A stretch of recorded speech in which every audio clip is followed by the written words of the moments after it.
Libra, hi! Welcome to Mr. Queen PH. At ito ang inyong monthly reading for January 2025. So if you are interested in private readings, meron tayong link sa description at sa pinned comment. Paki-check nyo lang information kung paano mag-book for a private reading. And please subscribe to our channel to show your support, like, share this video, and comment na rin kayo kung kayo ay naka-resonate. Okay, Libra. What's up? January 2025. What's coming? Descendant. Oy. This is your partnership, relationships to others. Progressions.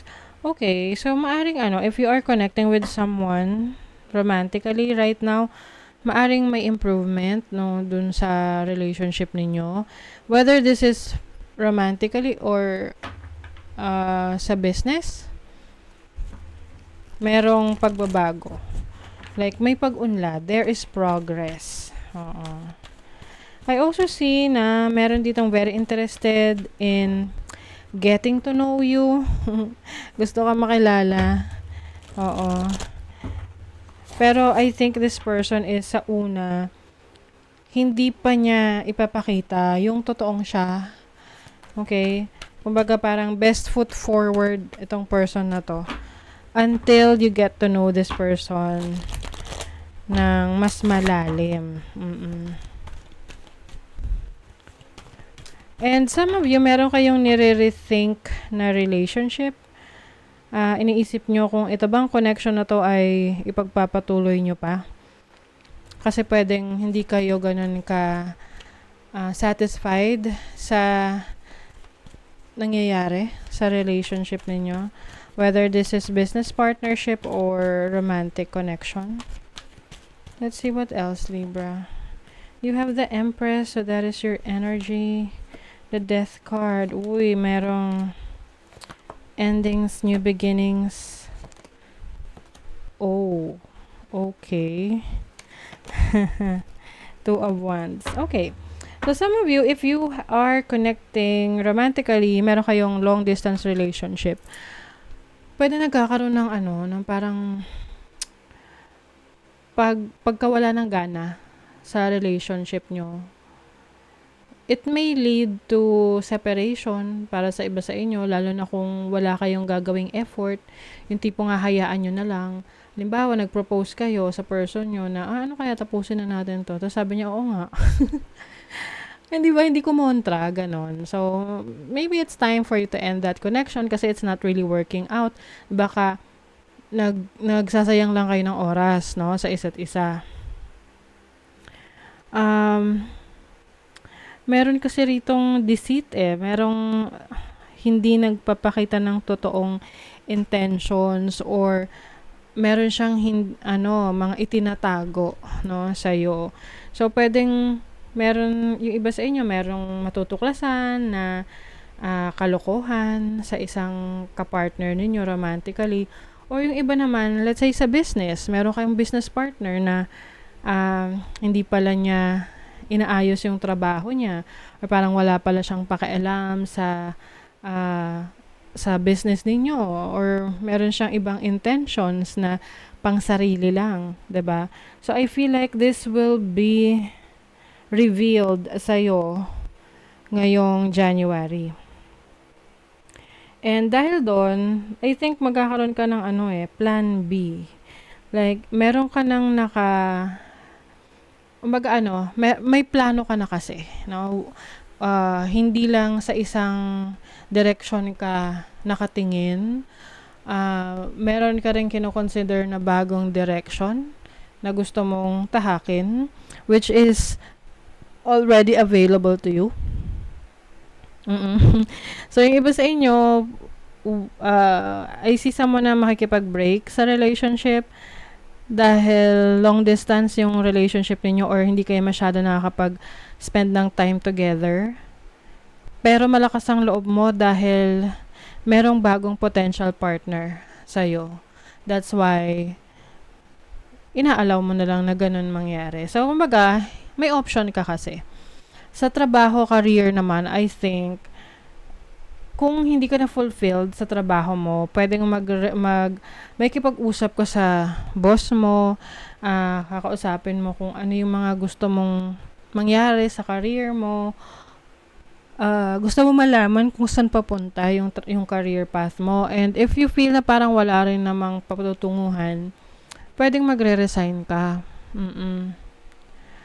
At yun yung signal sa'yo, sign para sa'yo, na i-pursue yung iba mo pang potential na source of income, or dun sa mga existing na yung side hustle nyo, pwedeng dun na kayo magfo-focus. Parang may sign kasi rito na iti-take mo. Dahil, parang halimbawa, meron kang side hustle, tapos yung side hustle mo na yun, maganda, okay yung kita. Let's say may online career ka, or online job, or online business ka, tapos meron ka pang trabaho. Tapos maganda na yung income mo sa online. And then, inisip mo, kaya mag full-time ako sa online. So, iniisip mo, kapag natuloy yung resignation mo, then that's the sign na mag-full-time ka sa online. Mga ganon. Kasi pwede namang, yung mga resignation kasi pwedeng i-counter yan na sabihin ng boss mo, hindi pwede. Anong gusto mo? Increase? Anong gusto mo? Promotion? Ganyan. So, maaaring may negotiation. Pero pag hinayaan ka na lang umalis, take it as a blessing in disguise. Kasi I see you growing more sa mga bagong ine-explore mo ngayon. Sa una lang akala mo losses yung mawawala sa'yo, but kailangan talagang mawala yon para makapag-focus ka, mas umunlad ka dito sa bago. Good advice from a wise person. Makaka-receive ka ng magandang advice sa isang tao na marami ng karanasan. Great good fortune, 4-leaf clover. Wow. Good fortune is coming. Parrot, someone will gossip all about your secrets. Mag-ingat sa mga taong pinagkakatiwalaan mo ng sikreto mo, kaya mas maganda, sarilinin mo na lang yung sikreto mo. Huwag mo nang ikwento. Kasi some people might take that against you. Hinihintay lang nila kung kailan nila yung magagamit sa'yo. A change for the better, Libra. So don't worry kung may mga kailangang mag-end na situation, business, trabaho, career, relationship. It's for your own good. Kasi something exciting is coming to you. Mas maganda yon. May excitement. Situation in the balance that require careful handling. Yes. And I think, yung mga decision making mo naman, magiging ka naman, teka lang, ano nangyari sa napindot ko? Okay. Ayan, lumabo. Hello. Ayan. Napindot ko yung recorder. So anyway, ano ba yung sinasabi ko? Ayun, ikaw pa rin naman yung may hawak niyan nung decision mo. Kung ano yung path na iti-take mo. So, maging careful ka rin. Syempre, may mga advice ka rin na kukunin sa iba. Tapos, yung advice na yon, gagamitin mo yon for decision making. And, magtiwala ka sa sarili mong decision. Kasi may sapat ka namang kaalaman. Ayan magtiwala ka raw sa intuition mo. 'Di ba? Trust your instinct, your intuition, because yan yung guide mo. Digital detox, recalibrate, reset, recharge. Kung pagod, magpahinga. Kasi minsan tayo kapag pagod, wala sa kondisyon yung isip natin, yung utak natin 'di ba, na mag-process ng mga information or mag-decide, lalo na kung major decision 'yan. So, bago ka mag-desisyon, magpahinga ka muna. Tapos pagkagising mo, kung yun pa rin yung gusto mong gawin, then go for it. Ibig sabihin, yun talaga yung gusto mo. Courage and have the courage, lakas ng loob.